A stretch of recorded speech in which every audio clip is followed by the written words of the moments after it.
안녕하세요. 네, 자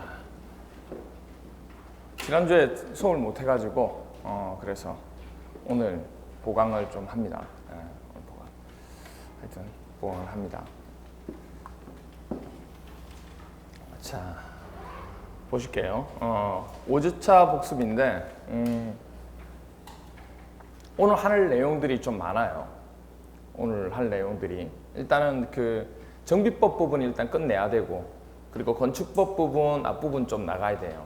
그래서 정비법이 내용이 좀 어렵죠.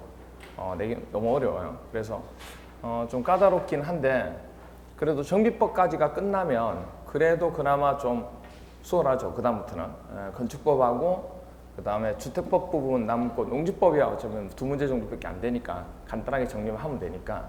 그래서 오늘 정비법 끝내고 그 다음에 건축법 부분 앞부분 나가는데, 오늘 원래 늦게까지 하려고 했는데 늦게까지 안 하고 오늘 한 3시까지 밥 안 먹고 한 2시 반까지 그 정도까지 오늘 나가야 돼, 분량이. 그래서 밥 먹고 하게 되면 양이 너무 많아져 가지고 복습할 양이, 그러니까 아무리 생각해봐도 정비법이 어려워서 이 분량이 너무 많아지게 되면 여러분이 감당이 안 될 것 같아가지고, 그래서 일단 정비법 끝내고 건축법 앞부분까지 좀 나가고, 왜냐하면 오늘 건축법까지 그러면 다 끝나야 되거든요. 그러면 이 두 개가 정리가 거의 안 돼요, 여러분들이. 그래서 일단은 오늘 정비법 끝내고 그 다음에 건축법 부분 한 반 정도? 그 정도 부분 오늘 나갈 것 같아요. 건축법 앞부분 정도. 그래서 일단 5주차 때 했던 거 한번 복습 한번 하고 들어가도록 할게요. 지난번에 우리가 그 개발법 부분에서 환지 방식 앞부분까지 했던 거 기억나시죠? 그래서 환지 방식 부분에 대해서 좀 보시면 이것도 아마 지금 시점쯤 되면 거의 다 아마 잊어버렸을 거예요. 그래서 머리에 남는 게 아마 거의 없긴 할 겁니다. 특히 개발법하고 정비법은 이게 휘발성이 너무 강해가지고 한번 들어도 또 잊어버리고 또 잊어버리고 그래요. 정말 이 정비법, 개발법은 까다롭습니다, 조금. 그럼 보면 먼저 환지 방식에 있어서 환지 계획 작성한다고 했던 거 기억나시죠? 그래서 수용 방식도 있고 여러 가지 많은데 환지 방식은 별도로 이제 설명을 하게 됩니다. 이 부분에 대해서 출제가 되기 때문에. 그럼 환지 계획 작성을 할 때 작성 기준은 누구죠? 작성 기준. 그렇죠. 국토교통부? 그렇죠. 장관 하시면 안 돼요. 몇 가지가 나오는데 크게 나누면 2가지. 세분화해서 나오면 3가지. 왜냐하면 국토계획법에서 환지가 나오는 경우가 있거든요. 그럼 그때도 똑같이 환지에 관한 내용이 나오면 무조건 국토교통부 0입니다. 그리고 도시군 계획시설 부분에서 또 뭐가 나왔죠? 0이 나왔죠. 기억나시죠? 그럽니다. 그래서 작성 기준은 국토교통부 0. 그 다음에 환지계획 작성 부분에서 시행자는 내용 부분 쭉 나오죠. 환지 뭐 들어가야 돼요? 설계. 그 다음에 채비지 또는 보류지에 대한 뭐죠? 명세. 그리고 명세. 그러니까 이거 다 못 외운다고 되어 있어요. 그래서 환지계획 작성할 때 들어가는 내용은, 세부적인 내용은 설계, 명세 이거 들어가면 된다고 얘기했고, 그 다음에 환지계획 작성이 끝나고 환지계획 인가받은 모든 게 끝난다고 얘기했어요. 그래서 그 전에 꼼꼼하게 체크를 해봐야 된다고 얘기했습니다. 그래서 보시면 환지계획 인가 부분 받기 전에 나와 있는 것 중에 하나가, 일단은 환지계획 작성하면 시행자가 토지 소유자나 임차권자한테 뭐죠? 그걸 통지하죠. 통지하고 공람을 하면 그걸 이제 자세히 봅니다. 보고 난 뒤에 토지 소유자나 임차권자 등이 누구한테요? 시행자한테 의견서 제출을 합니다. 그렇죠? 의견서 제출을 하면 그걸 이제 환지 계획에다가 시행자가 뭐하죠? 반영을 합니다. 그렇죠? 반영을 하고, 그리고 난 뒤에 이제 환지계획 인가 신청을 하게 되는데, 환지계획 인가 신청을 하면 이제 환지계획 인가를 인가권자가 해줍니다. 여기 인가권자 누구예요? 이것만 예외라고 했죠. 어디에서? 개발법에서. 개발법에서 이 내용만, 환지계획에 대한 인가권자만 권한권자가 다르다고 얘기했잖아요. 그래서 여기 특별자치도지사 그리고 시장, 군수, 구청장 세 번째 부분. 그렇죠? 그 다음 모든 것들은 다 뭐예요? 도시. 다 도시. 그래서 도시개발법에 대한 권한권자는 정말 어렵지 않다는 거. 왜? 도시밖에 없으니까. 도시군에 대한 관할구역장이잖아요. 그런데 누구만? 환지계획에 대한 인가권자만 세 번째 라인. 됐나요? 그만 기억하시면 된다고 그랬습니다. 그래서 특별자치도지사, 시장, 군수, 구청장 이렇게 된다고 했어요. 기억나세요? 그렇죠? 까마득하죠? 까마득할 거예요. 그리고 난 뒤에 이제 공사 착수하고 그 다음에 시행자가 공사 착수하고 그 다음에 시행자가 환지 예정지를 지정하게 되는데 그때 환지 예정지 지정의 효력 발생일로부터 환지 처분이 공고되는 날까지 종전의 권리에 대해서는 사용이나 수익권을 행사할 수 있다. 하지만 종전의 토지는 사용이나 수익권을 행사할 수 없다. 됐나요? 하지만 채비지는 사용도 할 수 있고 수익도 할 수 있고 처분도 행사할 수 있다. 이렇게 얘기했죠. 그리고 난 뒤에 이제 중간검사, 지정권자가 중간검사를 하게 되고 그 다음에 우리가 얘기했지만은 그리고 난 뒤에 공사 완료 공고하고 그리고 공람 부분하고 그리고 환지 처분 공고를 합니다. 시행자가. 그때 이제 기억하셔야 될 것 중에 하나가 중간검사를 받고 난 뒤에 시행자 부분이 환지 처분 공고를 하게 되는데 그때 며칠 이내? 그렇죠. 60일 이내. 지체없이고 14일이고 그래서 60일 이내에 환지 처분한다는 거. 그렇죠? 이렇게 되고 그리고 이제 여기서 보시면 환지 처분 공고하고 난 뒤에 이제 환지 등기하고 그리고 청산금 징수 교부하게 됩니다. 그때 청산금의 소물시효는 얼마? 5년. 거의 보면 청산금에 대한 소물시효 얘기가 나오면 거의 5년이에요. 이렇게 됩니다. 그 다음에 환지 방식 두 번째 부분. 환지 처분 공고된 날 있죠. 그 공고된 날을 기준으로 해서 소멸된다는 얘기가 나오면 그날 다음 날. 그렇죠. 그날. 그렇죠? 끝나는 날. 그리고 취득한다는 얘기가 나오면 다음 날. 됐나요? 이렇게 이루어진다는 거. 이렇게 보시면 되고. 그 다음 환지계획 작성에 대한 기준입니다. 환지계획 작성의 기준. 환지 부지정, 환지로 정하지 않는 경우 있죠. 그럴 경우에는 토지 소유자가 신청 동의할 때 토지 전부 또는 일부를 환지 부지정할 수 있다. 그런데 반드시 뭐가 있어야 돼요? 임차권자의 동의가 있어야 된다는 거. 그렇죠? 그리고 토지 면적을 고려한 환지는 느려서 할 수 있어요? 정환지 돼요. 줄여서 할 수 있어요? 감환지도 돼요. 그렇죠? 이렇게 얘기할 수 있어요. 그리고 환지 계획구역 안에 너비가 25m 이상의 간선도를 많이 건설한다. 그럴 때 누가 도로의 부지를 부담하죠? 토지동 소유자. 그렇죠? 토지 소유자 하게 되고 그 다음에 공사비를 보조할 수 있죠. 누가요? 지자체. 관할 지자체가 공사비를 보조한다는 거. 그리고 토지 부담률을 누가 정해요? 사업 시행자가 산정하게 되어 있습니다. 그러면 토지 부담률을 계산할 때 평균적인 토지 부담률은 위에 뭐 올라가죠? 위에 보류지 면적. 됐나요? 보류 면적. 그리고 시행자 소유 토지 면적하고 무상 귀속되는 공공시설 면적이 두 개 합친 거는 무조건 뭐 한다? 뺀다. 위아래 다. 그리고 밑에는 환지계획 구역 전체 면적. 됐나요? 그렇게만 보시면 되죠. 그 다음에 원칙은 토지 부담률에 대한 원칙은 몇 프로를 초과할 수 없다? 50%를 초과할 수 없다. 예외적으로 지정권자가 뭐 할 때는 인정을 하는 경우에는 몇 프로까지 가능해요? 그렇죠. 60%까지 가능하고 토지 소유자 총수의 3분의 2 이상이 동의하는 경우에는 그렇죠. 60% 초과도 가능하다는 거. 아시겠죠? 이렇게 해서 환지 방식 두 번째 부분 설명해 드렸고 그 다음에 이제 도시정비법. 그 다음에 이제 도시정비법에 관한 내용 중에 하나입니다. 원래는 이 앞부분에 관한 내용도 뒤에도 있는 거죠. 그런데 지난번에 도시개발법은 이 두 가지를 안 하고 설명을 드렸기 때문에 이걸 추가적으로 설명을 좀 드린 거였습니다.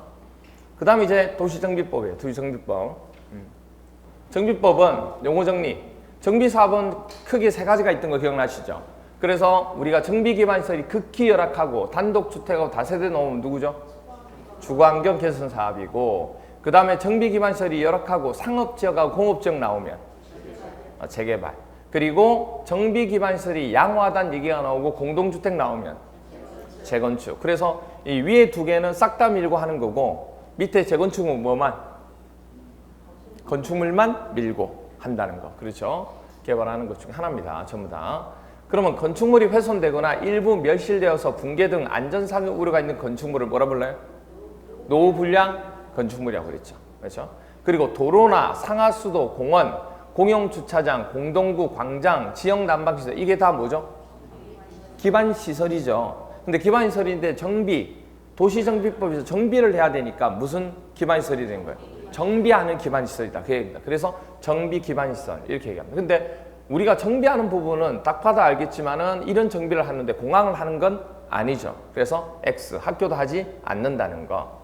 그 다음에 놀이터라든지 마을회관, 공동작업장, 구판장, 세탁장, 어린이집, 경로당 공동으로 이용하는 거죠. 그래서 뭐라 불러요? 공동이용시설이라고 얘기하고 이때 공동으로 이용하는 것은 복지에 대한 개념이라고 얘기했습니다. 그래서 우리가 어린이집은 보건복지부 그런데 유치원하고 학교는 어디에 속한다고 그랬어요? 교육부에 속한다고 얘기했죠. 그래서 이거는 공동이용시설 들어가지 않는다는 거. X. 됐죠? 그 다음 토지 등 소유자라고 할 때 주거환경 개선 사업하고 재개발 사업에 토지 등 소유자라고 하는 것을 싹 다 미는 거죠. 그러니까 건축물 소유자뿐만 아니고 뭐죠? 토지 소유자도 토지 등 소유자로 보고 그 다음 누구도 건축물 소유자도 토지 등 소유자를 보고 또 누구도 지상권자도 토지 등 소유자를 보겠다는 얘기예요. 그렇죠? 그래서 우리가 본다는 거. 근데 나중에 이제 조심하실 게 우리가 환지 처분할 때 그렇죠? 그리고 또 뭐 하게 될 때 그거 전에 분양 부분에 관리 처분할 때 관리 처분하게 될 때는 지상권자는 토지나 건물은 인정을 해주는데 분양권은 인정해 주는데 지상권자는 분양권 부분이 인정을 되지 않는다는 거. 제외한다고 법령에서 우리가 얘기하게 됩니다. 그래서 토지하고 건축물 보이는 것만 가지고 인정을 하게 됩니다. 그것만 조심하셔야 돼요. 근데 토지 등 소유자에는 이게 들어간다는 거. 그것만 하시면 돼요. 그 다음 재건축 사업. 이게 또 조심하셔야 될 것 중에 하나가 뭐냐면 재건축 사업은 건축물에 대한 소유자만 얘기하는 게 아니죠. 그리고 토지에 대한 소유자만 얘기하는 게 아니에요. 건축물 및 뭐죠? 그 부속 토지 소유자를 다 얘기한다는 거. 그리고 지상권자는 당연히 들어가지 않는다는 거. 토지주택공사 등이라고 하면 한국토지주택공사하고 또 지방공사를 얘기한다는 거. 됐나요? 네. 그 다음 두 번째 우리가 했던 것 중에 하나가 도시정비사업에 대한 호랑권자입니다. 도시정비사업에 대한 호랑권자. 제일 먼저 기본방식 정하고 그 다음 뭐였죠? 기본계획. 이 기본계획이 뭐하고 비슷하다고 얘기했어요? 국토계획법에서 도시군 기본계획하고 비슷하다고 얘기했죠. 그래서 뭘 하고 난 뒤에 그 기본계획에 대한 수립을 세우고 난 뒤에 수립하고 난 뒤에 뭘 해야 돼요? 그 수립한 것에 대한 승인을 받는다고 얘기했죠. 근데 기본이니까 야, 이 정도는 너희들이 해야지 하고 직접 뭐 한다? 두 번째 라인에서는 확정을 한다고 했던 거 기억나세요? 그리고 세 번째 해당되는 시는 도 밑에 있는 시는 뭐로 한다? 승인을 받는다고 했던 거 기억나세요? 그게 이제 기억이 나셔야 돼요. 그게 기억이 안 날 수도 있죠. 안 날 수도 있죠. 그럼 안 나면 다시금 또 반복하셔야 됩니다. 그건 어쩔 수가 없어요. 기억이 날 수도 있고 안 날 수도 있고 어떤 사람은 나는데 어떤 사람은 안 날 수가 있잖아요. 그러니까 모두 다 안 나면 그게 문제가 있는 건데 어떤 사람 나고 어떤 사람은 안 난다 그러면 그건 이제 반복에 대한 차이이기 때문에 그거는 반복하시면 되는 겁니다. 아시겠죠? 네. 그 다음에 수리권자 부분 아까 조금 전에 얘기했듯이 기본계획 짤 때는 몇 년 단위? 10년 단위 수립. 몇 년마다? 5년마다 타당성 검토하고 작성 기준이나 방법은 누가 정하죠? 국장. 그렇죠? 그렇게 되고 그리고 수리권자 보시면 알겠지만은 특별시장, 광역시장, 특별자치시장, 특별자치도지사, 대도시장, 대도시시장이 아닌 시장. 군수 들어가요? 안 들어가요? 안 들어가요. X. 됐죠? 왜냐하면 기본계획을 짤 때는 큰 틀을 짜는 거기 때문에 인구수가 적은 쪽은 뭐 한다? 세우지 않는다는 거. 그건 나중에 어디 가서 하냐면 정비계획에서는 짜겠죠.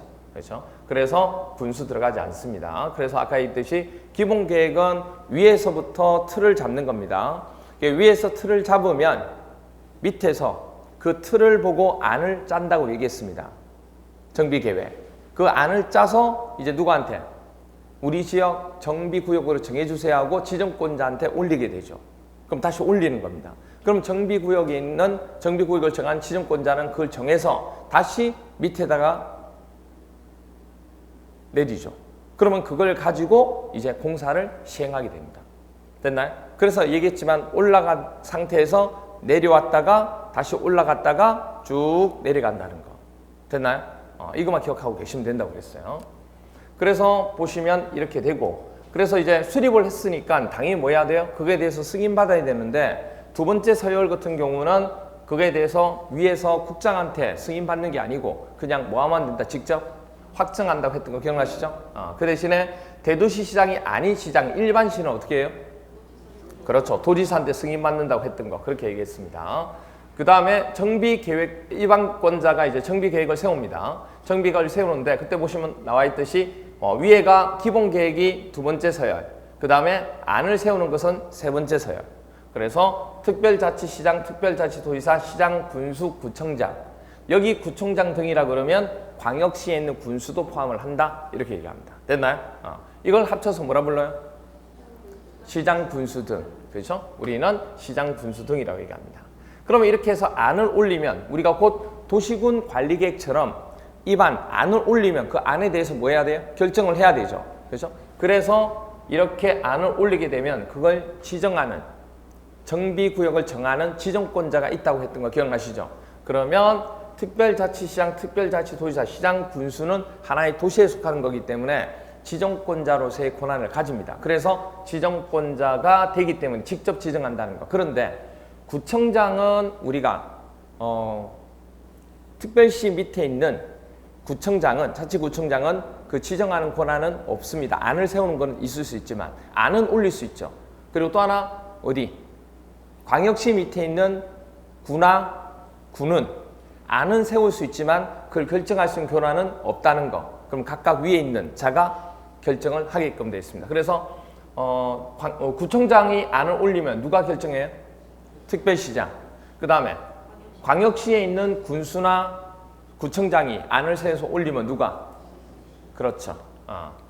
광역시장이 각각 지정한다는 거. 됐나요? 이것만 조심하시면 된다. 얘기했습니다. 그래서 이게 되게 복잡한 것처럼 보이지만 아까 얘기했지만은 위에서 올라가서 내리고 다시 위로 올라갔다가 그 다음부터는 계속 내려간다는 거. 그것만 하나 기억해 주시면 권한권자는 크게 어려운 부분은 없습니다. 이렇게만 잡아주시면 돼요. 그렇죠? 그래서 정비구역을 정한 지정권자는 특별시장, 광역시장, 그 다음에 특별자치시장, 특별자치도지사, 시장 또는 군수. 그래서 도시에 해당되는 부분이 됩니다. 됐죠? 이렇게 하나 정리해 주시면 되죠. 그래서 이거를 복습하실 때 꼭 적어 보셔야 돼요. 본인이 빈 노트에다가 꼭 이 절차 부분에 대한 흐름에 따라서 한 번씩 적어 보셔야 돼요. 절대 안 적어 보고 이게 되겠지 생각하시면 절대 안 됩니다. 뭔지 알죠? 반드시 그렇게 하셔야 돼요. 그러니까 어느 정도 조금은 노력을 해야지 그게 자기께 되지 무조건 안 된다 하지 마시고 노력은 조금 해보시고 하셔야 돼요. 아시겠죠? 이런 분들 워낙 까다롭기 때문에 꼭 반복을 좀 해주셔야 돼요. 그리고 난 뒤에 이제 구역이 정해지면 그 구역 부분에 대해서 시행자가 사업 시행 계획을 세웁니다. 그럼 계획을 세우면 그걸 이제 뭐 하면 돼? 인가 받으면 되죠. 누구한테? 시장, 군수 등에게 인가를 받게 됩니다. 그러면 인가를 받으면 이제 그걸 고시를 합니다. 고시를 하면 이제 분양 신청을 하죠. 그러면 누구한테요? 분양 신청을 해라고 통지를 먼저 해야지 분양 신청을 할 수 있죠. 통지를 하든 공고를 해야 분양 신청을 할 수 있잖아요. 무슨 얘기겠어요? 흐름을 기억하셔야 돼요. 흐름이 시험 문제 절대 안 나와요. 안 나오는데 흐름을 알아야 이게 문제를 맞출 때 어떤 지문에 대한 느낌이 있어요. 그래서 흐름을 설명하는 거예요. 이 이유가. 아시겠어요? 그래서 그 흐름을 쭉 보시라는 얘기예요. 그러면 이제 그렇게 난 뒤에 분양 신청을 하기 위해서는 먼저 통지를 하든 그 다음 뭐 한다고요? 공고가 돼야 된다고. 그러면 누구한테 통지를 하는 거예요? 그렇죠. 사업 시행자가 토지 등 소유자한테 이제 분양 신청하세요 하고 통지를 해야죠. 그렇죠? 그러면 그 통지를 받죠. 통지를 받으면 이제 누구한테? 토지 등 소유자가 사업 시행자한테 분양 신청을 하게끔 되어 있습니다. 그럼 이제 분양 신청 기간이 있겠죠. 그 기간 내에 분양 신청을 합니다. 그럼 그거를 시행자가 취합하겠죠. 다 취합해요. 그럼 그걸 바탕으로 해서 이제 분양 계획을 세우는 겁니다. 그 분양 계획이 바로 관리처분 계획이라고 얘기하는 거예요. 그래서 관리처분 계획은 시장 군수 등이 짜는 게 아니에요. 바로 시행자가 짜는 거지. 그렇게 짜서 자기가 혼자 결정하는 게 아니고 관할구역의 장한테 보여주고 그거에 대해서 합당한지 관리처분 기준에 합당한지 맞는지 그런 것들을 체크받는다는 얘기예요. 그게 바로 인가받는 거. 그래서 시장 군수 등한테 관리처분 계획 인가를 받아요. 그럼 그게 오케이 되면 고시를 합니다. 그러면 바로 공사를 뭐 하면 착수하면 되는 거예요. 그리고 공사 착수하고 그다음 공사 완료 그리고 준공인가 이렇게 이루어진다는 거 봐주시면 되죠. 그래서 도시정비 사업의 절차도 부분에 보시면 먼저 기본계획 부분이 나오는데 기본계획에 수립 절차 또는 변경 절차 부분이 나옵니다. 쭉 보시면 먼저 며칠 이상 공람이죠. 14일 이상. 그리고 지방의회 의견 청취하고 협의심의, 의협심 이렇게 되죠. 그리고 경미한 변경은 뭐 할 수 있다? 이 내용 자체를 생략할 수 있다. 그리고 수립권자 중에서 대도시장이 아닌 시장은 누구한테? 도지사한테 승인받도록 되어 있는 거 맞죠? 그리고 경미한 변경은 승인을 생략할 수 있다. 이렇게 됩니다. 그러면 경미한 변경이 바로 이런 거예요. 정비사업의 계획기간을 뭐 하는 경우? 줄이는 경우.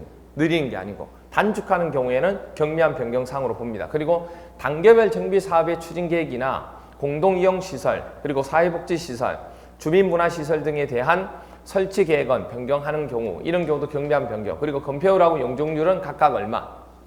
그렇죠. 20% 미만의 변경일 경우. 그리고 정비사업의 시행을 위한 재원 조달에 관한 우리가 사항을 변경하는 경우도 경미한 변경사항으로 본다는 거. 그래서 이런 사항에 대해서는 이렇게 생략할 수 있다는 거. 그리고 이제 보시면 여기 아까 얘기했던 거 인가 사업시행 계획 부분에서 인가하고 고시하고 난 뒤에는 통지한다고 했던 거 기억나시죠? 그래서 사업시행자가 토지 등 소유자에 통지하는데 며칠 이내? 이게 제일 길었죠. 이게 120일. 120일 그렇게 되고 그러면 이제 분양 신청을 하면 됩니다. 통지를 받은 날부터 이제 분양 신청을 하면 돼요. 그때 토지 등 소유자는 시행자한테 하게 되는데 며칠부터? 30일부터 362 기억나세요? 그리고 며칠? 60일 이내에 20일 한 차례 연장 가능하다는 거 됐죠? 이렇게 합니다. 그렇게 되고 그 다음에 이제 보시면 알겠지만은 계획이 4번 나오는데 계획이 나오면 항상 그 계획 부분을 대해서 뭐 하죠? 공람을 하도록 되어 있습니다. 그래서 공람을 하게 될 때 기본 계획하고 사업 시행 계획은 며칠? 14일 이상 공람이고 그 다음에 정비 계획하고 관리 처분 계획은 되게 중요하다고 얘기했죠. 그래서 오랫동안 공람을 하도록 되어 있습니다. 그래서 며칠? 그렇죠. 30일. 그래서 어떻게 외운다고 그랬어요? 전관삼. 기억나세요? 정관삼. 이렇게 외운다고 얘기했습니다. 이렇게 봐주시면 되죠. 그 다음에 이제 정비구역. 포인트 네 번째가 정비구역인데 정비구역 안에서의 개발행위, 사적 개발행위를 하는 경우가 생깁니다. 그러니까 당연히 사적 개발행위니까 뭐가 되는 거예요? 허가 대상이 되는 거죠. 됐나요? 인가가 아니고 뭐다? 허가 대상이라고 얘기하는 거예요. 그러면 국토계획법에서의 개발행위 그대로 온다고 보시면 돼요. 국토계획법에서 개발행위 얘기해 주세요. 건곡물 토토토. 건곡물 토토토. 토하고 토하니까 죽 먹는다. 기억나시죠? 그래서 그때 국토계획법의 개발행위 중에서 첫 번째가 이제 건축물의 건축이 있었죠. 그 건축물의 건축에는 뭐도 해당된다? 건축물의 용도 변경도 같이 해당된다는 거. 그렇죠? 그리고 중목의 벌채와 식재. 근데 이런 것들이 경장의 목적이면 해당되지 않는다는 거. 그리고 허가에서 예외되는 게 간이 공작물의 설치는 예외. 허가 대상이 아니라는 거. 그리고 관상용 중목의 임시 식재도 그러니까 중목을 우리가 식재하는 경우는 당연히 허가 대상인데 눈으로 보는 관상용일 때는 뭐가 된다? 허가 대상이 아니다. 되나요? 그런데 그걸 어디다가 경작지에다가 만약에 관상용 중목을 임시 식재했다. 그럼 이거는 허가 대상이다 아니다? 허가 대상이다. 그러니까 여기서 예외에서 제외된다. 허가 대상이다. 그 얘기입니다. 그 다음에 기득권 보는데 정비구역을 정하기 전부터 미리 공사가 진행되고 있었다는 얘기예요. 그래서 종사나 사업에 이미 착수한 자는 어떻게 하면 돼요? 그렇죠. 30일 이내에 신고 후에 그대로 시행을 하면 된다는 거. 그렇죠. 그 다음에 이제 정비구역의 해제에 대해서 했던 거 기억나시죠? 이거 되게 많이 헷갈린다고 얘기했습니다. 이 부분. 그래서 정비구역 해제인데, 조합이 뭐 시행하던 경우든 아니든 간에 뭐 그런 거 상관없이 머릿속에 뭐만 기억하고 계시냐면 누구하고 누구? 추진이하고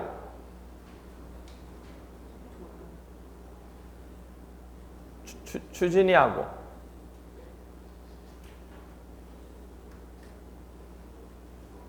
정사오하고 처음 듣는 거예요? 그럼 나머지는 3이고 처음 들어요? 네. 그래요. 정비구의 해제라고 하면 정비구의 해제라 그러면 추진이 그리고 정사오 그리고 나머지 3 이렇게 됩니다. 그래서 정비구역의 해제란 얘기가 나오면 이 세 가지만 딱 기억하시면 된다고 그랬어요. 추진이라는 글자가 나오면 뭐죠? 2년. 그리고 이거 정비구역 지정일 정하고 그리고 뭐죠? 사업시행계획인가 이거 나오면 몇 년? 5년. 그리고 나머지는 3년. 기억나세요? 네, 그래요. 저는 안 했는 줄 알았어요. 처음 듣는다는 분위기라서 안 한 줄 알았어요. 네. 자, 그래 보시면 여기서 정이죠. 추진 없고 정사 없죠. 추진 없고 정사 없죠. 그럼 몇 년? 오케이, 3년. 추진이네요. 몇 년? 2년. 추진이네요. 몇 년? 2년. 조사 없었죠? 몇 년? 3년. 네. 그 다음 여기 보시면 추진위원회가 없이 그냥 정조죠. 정조 뭐죠? 3년. 그 다음에 정정 3년. 됐나요? 그 다음에 정사 5년. 그럼 끝이죠.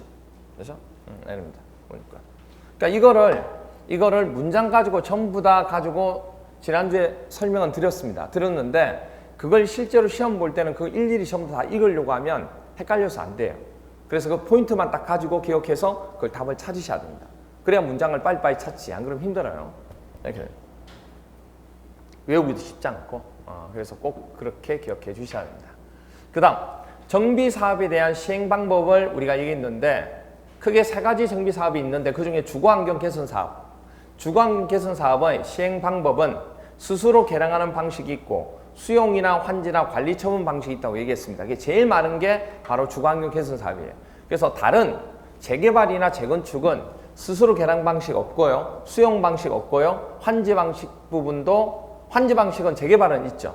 근데 재건축은 없고 관리 처분 방식은 세 개 공통으로 다 들어갑니다. 아시겠죠? 그렇게 기억해 주시면 되죠. 그 다음에 스스로 개량 방식에 있어서는 우리가 주거환경 개선 사업은 거의 다가 시행자가 누가 되냐면 시장 군수 등이 된다고 얘기했어요. 그래서 시장 군수 등이 직접 할 수도 있고 시장 군수 등이 지정 시행할 수도 있는데 토지주택공사 등을 지정 시행할 때 원래 너희들이 하기로 했는데 왜 또 지정하느냐. 그래서 토지등 소유자의 과반수 동의를 얻어서야 할 수 있다는 거. 그래서 동의를 얻어서 한다는 거. 그리고 수용이나 환지나 관리 처분 방식은 시장 군수 등이 직접 할 수도 있고 그 다음에 조금 전에 했던 것처럼 지정해서 할 수도 있고 아니면 지정하는데 건설업자, 민간업체들도 뭐죠? 같이 공동으로 하도록 그러니까 민간업체만 하도록 하지는 않는다고 했던 거 기억나시죠? 그렇게 됩니다. 그리고 수용이나 환지나 관리 처분 방식을 해나갈 때는 토지 또는 건축물 소유자 또는 지상권자의 얼마? 얼마요? 이 부분. 시공자 선정 부분은 경쟁 아니면 입찰이라고 얘기했죠. 그 다음에 3분의 2 이상 동의. 그리고 세입자 세대수 나오면 얼마죠? 과반수 동의 있어야 되고. 그런데 세입자 수가 작을 수 있잖아요. 그죠? 반보다 작을 수 있잖아요. 반 이하가 될 수 있잖아요. 그러면 그 무시할 수 있다고 얘기했던 거. 그래서 단 세입자의 세대수가 토지 등 소유자의 반 2분의 1 이하인 경우에는 세입자의 동의 절차 없이 가능하다는 거. 됐나요? 그 다음 특례 건축 허가를 받을 때와 부동산 등기를 할 때는 국민주택 채권을 매입하지 않아도 된다는 거. 됐죠? 이렇게 얘기했습니다. 그 다음에 정비사업 시행방법 두 번째로 재개발 사업 부분 시행방법 관리처분 방식하고 뭐죠? 환지 방식 두 가지가 있다고 얘기했습니다. 그때 재개발 사업의 시행자는 조합이 할 수도 있고 누가 할 수도 있다?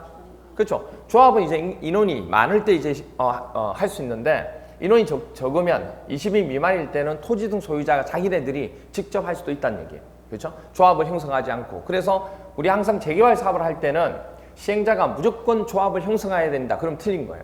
토지 등 소유자가 직접 할 수도 있다는 거. 아시겠죠? 그렇게만 조심하시면 되고.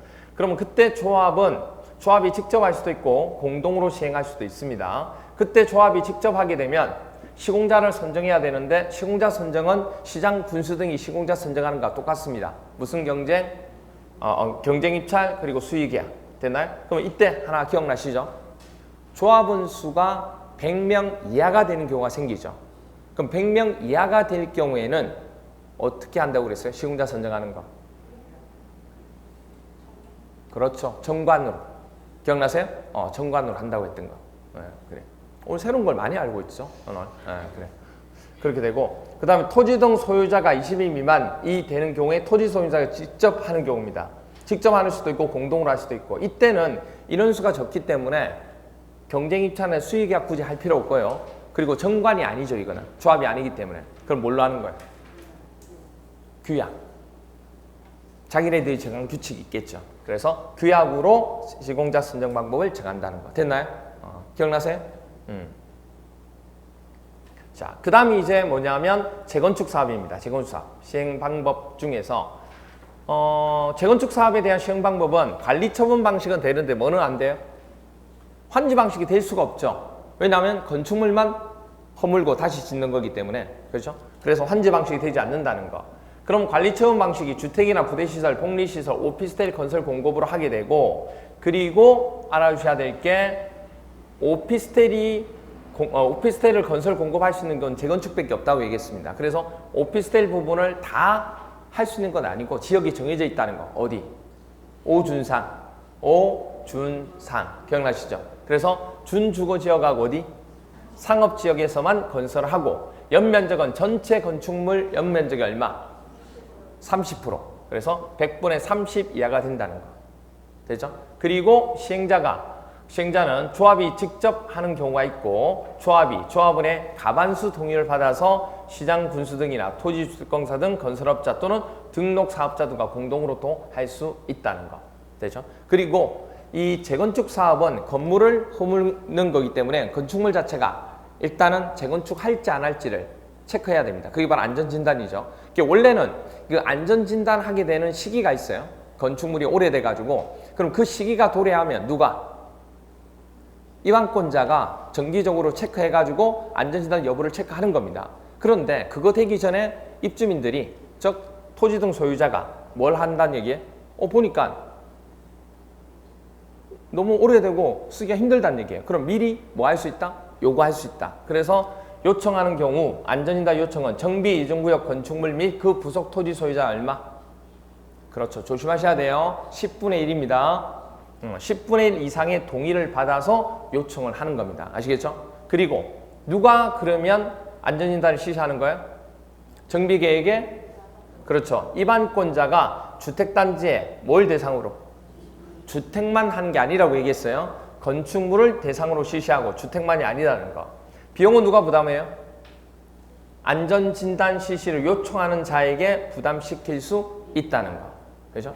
원래는 입안권자가 부담하는 거예요. 근데 요청했기 때문에 부담시킬 수 있다고 얘기하는 거예요. 그 다음 제외 대상.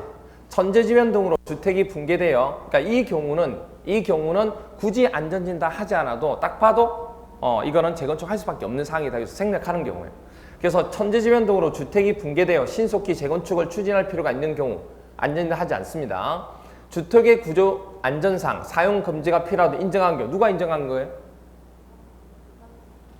누구? 입안권자가. 입안권자가. 그래서 옆에다 화살 표시하시고 입안권자라고 적어달라고 했죠. 안 했나? 했죠. 안 했으면 혹시 안 했을 수도 있으니까 안 했으면 적어놓고. 했어요? 했어요? 그럼 적은 사람도 있고 안 적은 사람도 있고. 그래. 뭐 비봉사문간에 들으면 또 그럴 수도 있죠. 여러분들. 그래서 이렇게 확인을 한 번씩 해서 체크해서 보시면 되죠. 그래서 여기다가 누가 그걸 인정했냐면 입안권자가 인정할 경우에는 굳이 안 해도 된다는 거. 그리고 안전등급이 얼마요? D 또는 E. 이걸 받은 건축물은 안전이다 할 필요가 없다는 얘기예요. 그 얘기입니다. 결정은 정비계획 위반권자는 안전이나 결과와 도시계획 및 지역 여건 등을 종합적으로 검토하여 정비계획 위반 여부를 결정하면 됩니다. 그렇죠? 이렇게 된다는 거. 그 다음에 이제 정비사업의 시행 방법 세 번째인데, 우리 조금 전에 봤지만 주거환경 개선 사업은 시장 군수 등이 시행자였죠. 그런데 재개발하고 재건축은 시장 군수 등이 시행자가 되지 않았어요.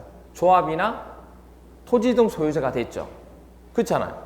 그런데 재개발하고 재건축 사업이지만 공공시행자가 되는 경우가 있더라는 얘기예요. 이런 경우일 때는.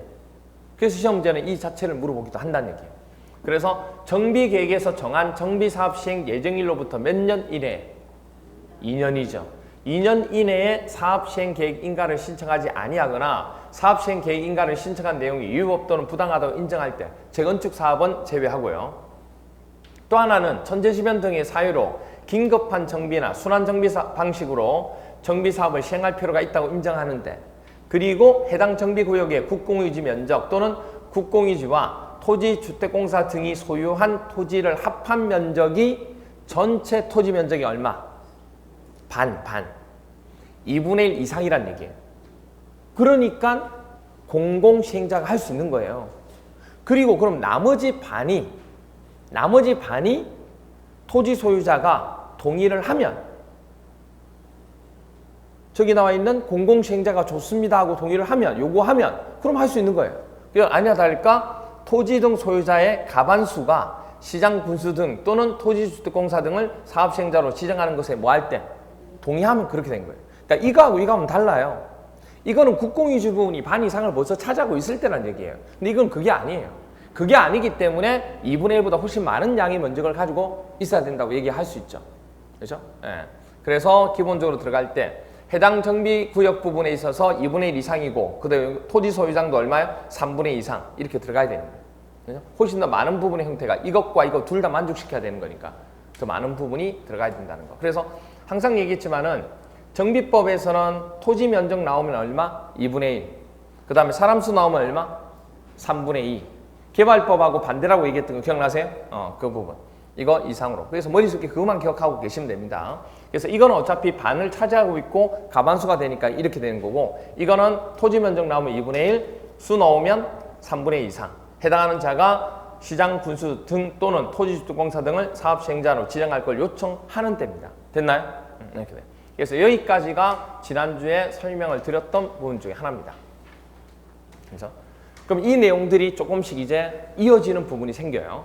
그래서 이제 이 내용 부분을 알아야지만 오늘 설명을 드릴 수 있기 때문에 조금 설명을 드렸는데, 6주차 부분 오늘 해야 될 게 아까도 얘기했지만은 정비법하고 건축법에 관한 내용을 좀 설명을 드릴 겁니다. 그러면 먼저 첫 번째 나온 게 뭐냐면 정비 사업에 대한 조합이에요. 조합. 지금 나온 게 지금 조합. 오늘 나가는 부분이 먼저 조합 설립을 하려면 추진위원회가 먼저 구성되죠. 물론 추진위원회가 없는 경우도 있습니다. 근데 추진위원회가 구성이 된다고 했을 때 추진위원회는 구성 요건이 정비구역 지정 고시 후에 추진위원회를 승인받습니까? 아니면 정비구역 지정 고시 전입니까? 전일까요? 후일까요? 후? 당연하죠. 구역이 정해지지 않았는데 어떻게 조합을 하기 위해서 추진위원회가 성립되겠어요? 구역이 정해져야지만 그 구역에 해당되는 추진위원회가 형성이 되는 거죠. 무슨 말이가 돼요? 그래서 고시 후. 그러면 위원장 포함해서 독수리 5형제입니다. 그렇죠? 그리고 추진위원회가 5글자예요. 그래서 얼마? 5명. 이상의 위원이 토지 등 소유자 과반수 동의를 얻어서 누구한테요? 시장 군수 등에게 뭐 받아야 돼요? 승인 받습니다. 인가 아니에요. 승인 받습니다. 인가는 어떤 게 인가예요? 조합. 조합은 인가. 추진위원회는 뭐죠? 승인. 이거는 뭐 이 법령에서 달라지고 저 법령에 달라진 거 아니에요. 모든 법령에서 똑같습니다. 조합은 무조건 인가 받는 거예요. 그리고 추진위원회는 정비법에서 우리가 나오는 거기 때문에 승인 받는다는 거 이렇게 얘기합니다. 업무 범위. 조합 설립 추진위원회 업무 범위입니다. 보시면 정비사업 전문 관리업자를 선정한다든지 변경하는 경우 그거 이제 하게 되고 개략적인 정비사업 시행 계획서를 작성하고 그리고 설계자의 선정과 변경 그리고 조합 설립 인가를 받기 위한 준비 업무 등을 하는 게 추진위원회가 하는 역할들 이렇게 됩니다. 그래서 자세히 내용을 조금 보면 이렇게 됩니다. 시험 문제에서 어떻게 나오냐면 이건 본격적으로 나올 때 다음 중에서 추진위원회의 수행 업무로 볼 수 없는 것은 이렇게 출제가 돼요. 시험이 출제되는 게 추진위원회의 수행 업무로 볼 수 없는 것은 이렇게 나온다고. 그럼 그렇게 나오면 여기서부터 여기까지가 추진위원회가 하는 역할인데 이거 말고도 내용이 있다 없다? 있다. 더 있어요. 그럼 되게 많아요. 그거 다 못 외운다고. 그래서 시험 문제가 나올 때는 이거를 보는 것도 하나의 방법이지만 항상 답이 되는 경우는 뭐냐면 밑에 나와 있는 거 정관의 변경이나 물론 정비사업의 전문관리업자의 선정 및 변경은 위하고 같기 때문에 이건 제시 안 하겠죠. 또는 조합 임원에 대한 선임과 해임 그리고 무슨 사업비, 비용, 자금, 돈에 관한 내용이 나오는 거 이거는 어디에서 의결을 거쳐야 돼요? 총회. 총회 의결을 거쳐야 되는 겁니다. 그럼 머릿속에 이제 기억하셔야 될 게 뭐냐면 총회에서 의결을 거치는 경우는 우리가 이 정비법만 해당되는 게 아니고 개발법에서도 조합이 나오잖아요. 그럼 이 내용들은 항상 같이 얘기하는 것 중에 하나예요. 그럼 기억하셔야 될 게 총회 의결을 거쳐야 되는 경우는 정관을 변경하는 것은 반드시 뭐예요? 총회 의결을 거쳐야 돼요. 됐나요? 그 다음 또 하나 조합 임원에 대한 선임과 뭐죠? 해임 이런 것들 그리고 이거는 이제 같은 거니까 볼 거 없고 그리고 무슨 사업비 무슨 비용 무슨 자금 돈 얘기 나오는 거는 거의 어디서? 총회에서 다룬다는 거 됐나요? 그래서 시험 문제에서 만약에 출제될 때 어떻게 나오면 추진위원회 수행 업무로 볼 수 없는 것은 하고 물어보면 여기 있는 게 답이 된다 그 얘기예요. 무슨 말이가 돼? 여기 있는 게 답이 된다. 그러니까 이걸 가지고 답을 찾으시면 된다는 얘기예요. 아시겠죠? 그렇게 돼요. 그래서 이렇게 정리해서 보시면 되고 그 다음 조합 설립에 대한 인가 조합 설립에 대한 인가를 받게 되는데 추진위원회가 이제 조합 설립 인가 부분을 해서 신청해서 하게 되는데 설립 대상은 자 보죠. 우리 조합이 필요한 경우인데 주거환경 개선 사업엔 조합이 필요해요? 누가 한다고 했어요? 시행자가. 시장 군수 등이라고 그랬잖아요. 주거환경 개선 사업은 시장 군수 등이 하는 거예요. 그렇기 때문에 조합을 형성하는 것 자체가 없어요. 그러니까 만약에 시험 문제에서 주거환경 개선 사업 얘기를 하면서 조합 설립 인가를 뭐 어떻게 받는다 뭐 어떤 이런 조합에 관한 얘기가 나오면 무조건 틀린 거예요. 무슨 말 이해가 돼? 오케이. 그리고 재개발 사업 부분이 나오면 재개발 사업은 당연히 아까 시행자가 누구였어요? 조합하고 토지 등 소유자 있잖아요. 기억나세요? 그래서 앞부분을 얘기한 거예요. 그걸 알아야 이게 또 이어지니까. 그죠? 안 그러면 여러분들 멍하니 있거든. 먼 산만 바라보는 거예요. 예. 그래서 재개발 사업은 당연히 조합 설립인가 해야 되고 설립해야 되고 안 하는 경우도 있어요 없어요? 안 하는 경우도 있다고. 언제 안 해요? 그렇죠. 바로 뭐냐면 토지 등 소유자가 재개발 사업을 시행할 경우에는 굳이 조합인가 받을 필요가 없어요. 그러니까 시험 문제에서 재개발 사업은 반드시 조합 설립 인가를 받아야 된다? 아니에요. 아니에요. 토지 등 소유자가 하게 되면 조합 설립 인가 안 해도 돼요. 무슨 얘기인지 이해가 돼요? 재건축 사업은 규모가 크죠. 그러니까 토지 등 소유자만 가지고 하는 게 아니고 누가 하는 거예요? 조합이 하는 겁니다. 그래서 조합 설립해야죠. 이렇게 먼저 여러분들이 이거부터 구성을 해놓고 기억을 해놓고 들어가셔야 돼요.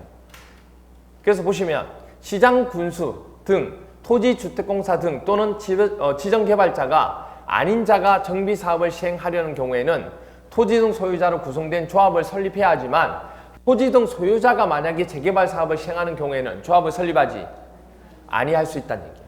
됐나요? 이렇게 됩니다. 그 다음에 조합 설립 요건입니다. 조합 설립 요건. 그럼 조합 설립 요건은 어디하고 어디에서만 나와요? 그렇죠. 재개발 사업하고 재건축 사업일 때만 나오겠죠. 주거환경 개수 사업일 때는 설립 요건 자체가 없잖아요. 그래서 두 가지를 얘기합니다. 먼저 재개발 사업을 하려고 할 때 조합 설립 인가를 하기 위한 설립 요건입니다. 설립 요건 이겁니다. 동의가 필요해요. 동의가. 설립하기 위해서는. 일단 앞으로요. 머릿속에 기억하실 거. 이것도 정말 안 외워져요. 조합 설립을 할 때는 제가 얘기했죠. 면적 나오면 얼마? 2분의 1. 2분의 1. 그리고 수 나오면 3분의 2. 기억나시죠? 그런데 조합 설립 인가는 그거보다 한 단계 더 많은 동의를 얻어야 돼요. 그럼 3분의 2보다 한 단계 더 많은 거 얼마예요? 4분의 3이겠죠. 됐나요? 그래서 조합 설립 인가할 때 소유자 나오면 무조건 뭐예요? 4분의 3 기억해요. 어느 사업이든 간에 4분의 3 기억해야 돼요. 각동 빼고 각동 나오면 무조건 가반수고. 무사하세요? 그래서 토지등 소유자 나오면 얼마다? 4분의 3. 면적 나오면 2분의 아까 얘기했잖아요. 그래서 재개발 사업이라고 하는 것은 조합 설립 인가를 할 때 설립 요건이 토지등 소유자 4분의 3 이상, 토지 면적 2분의 2 이상 동의를 얻어야 됩니다. 됐죠? 그럼 이제 이거는 그렇게 되고 재건축 이거 보면 재개발 사업의 추진위원회가 조합을 설립하려면 토지등 소유자의 4분의 3 이상 및 토지 면적 2분의 1 이상의 토지 소유자의 동의를 받아서 일정한 서류를 첨부하여 시장 군수 등에 뭘 받는다? 인가를 받는다. 그 얘기예요. 그렇죠? 그 다음에 이제 나오는 게 재건축 사업. 재건축 사업입니다. 재건축 사업은 이게요. 두 가지가 나오는데 주택단지 안에서의 조합을 설립하는 재건축 사업 동의 요건이 있고 그 다음에 주택단지가 아닌 게 같이 끼어 있는 경우일 때가 있습니다. 이게 두 가지가 나와요. 그럼 주택단지 아닐 때는 자 이렇게 나오죠. 각동 나오죠. 각동 나오면 무조건 뭐예요? 가반수 생각하면 돼요. 각동이 나오는 건 무조건 가반수. 아시겠죠? 각동 구분 소유자 가반수 동의. 그리고 주택단지 전체 소유자 나왔죠? 그럼 얼마? 묻지도 말고 따지면 4분의 3이라니까요. 4분의 3. 그런데 자, 잘 기억하세요.